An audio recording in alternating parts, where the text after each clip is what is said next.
সরকারের পদত্যাগ এবং দেশ জুড়ে সকাল সন্ধ্যা হরতাল পালন করছে আওয়ামী লীগের নেতাকর্মীরা।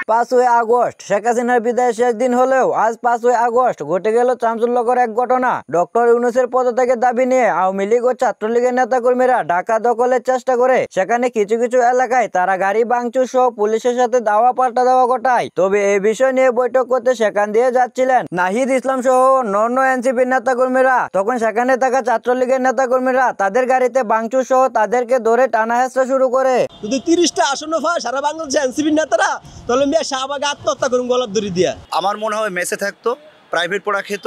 মরণনগরে যে ঘটনাটা ঘটেছে আমার তো মনে হয় যে আসিফকে পদত্যাগ করা উচিত।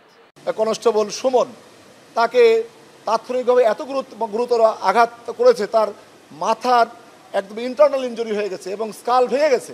আইসিইউতে নেওয়া হয়েছিল এবং তারপর সে এখানে ইন্তেকাল করেছে।